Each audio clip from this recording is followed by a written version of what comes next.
ప్రభువునందు ప్రియులకు క్రీస్తు యేసు వారి అతి పరిశుద్ధమైన నామములో శుభములు తెలియజేయుచున్నాం. ఈ దినము హెబ్రోన్ క్యాలెండర్ వాగ్దానము.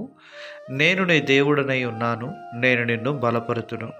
యెషయా గ్రంథం 41వ అధ్యాయము 10వ వచనంలో దేవుడు ఈ మాటలు తెలియజేస్తూ ఉన్నాడు. ప్రియమైనటువంటి దేవుని ప్రజలారా, అపోస్తలుడైన పౌలు గారు తన ఆత్మీయ కుమారుడైన తిమోతితో అంటున్నాడు, నా కుమారుడా, క్రీస్తు యేసునందున కృపచేత నీవు బలవంతుడు కమ్ము అంటున్నాడు. ఎటువంటి స్థితిలో నీవు కృంగిన స్థితిలో ఉంటున్నప్పటికీ ఆయన కృపపై ఆధారపడినప్పుడు దేవుడు తిరిగి నిన్ను బలపరిచి ముందుకు నడిపించేవాడుగా ఉంటున్నాడని మనము గుర్తించాలి.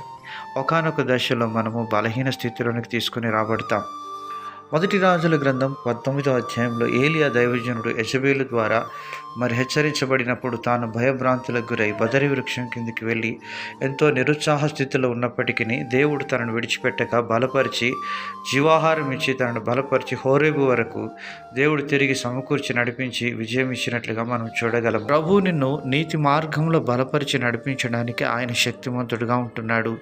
ఇశ్రాయేలు ప్రజలు ఐగుప్తులో నుంచి విడిపించబడి ఎర్ర సముద్రం ఎదురొచ్చినప్పటికీ భయపడకము, నేను నిన్ను బలపరుతును, ముందుకు సాగి వెళ్ళండి అని దేవుడు మోషేతో చెప్పినప్పుడు వారు ఎర్ర సముద్రమును చూచి ముందుకు సాగిపోతూ వచ్చినారు.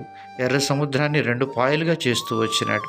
ఈరోజు ఎర్ర సముద్రం లాంటి సమస్యలు నీకు ఎదురుగా ఉన్నప్పటికీ భయపడక, దిగులు పడక, ఆయన వైపు చూస్తూ మనం ముందుకు వెళ్ళినప్పుడు ప్రభు మనల్ని బలపరిచేవాడుగా ఉంటున్నాడు. అపోస్తలుడైన పౌలు గారు అంటున్నారు, ఫిలిప్పీలకు రాసిన పత్రిక 4వ అధ్యాయం 13వ వచనంలో, నన్ను బలపరచు అని యందు నేను సమస్తమును చేయగలను. అవును ప్రియులారా, దేవుడు మనల్ని బలపరిచేవాడుగా ఉంటున్నాడు. ఆనాడు దావీదును దేవుడు బలపరిచి గొల్యాతును పడగొట్టడానికి ప్రభు సహాయం చేస్తూ వచ్చినాడు. ఎందుకనగా దావీదు దేవునిపై ఆనుకున్న విధానాన్ని బట్టి దేవుని యొక్క బలాన్ని పొందుకుంటూ వచ్చినాడు.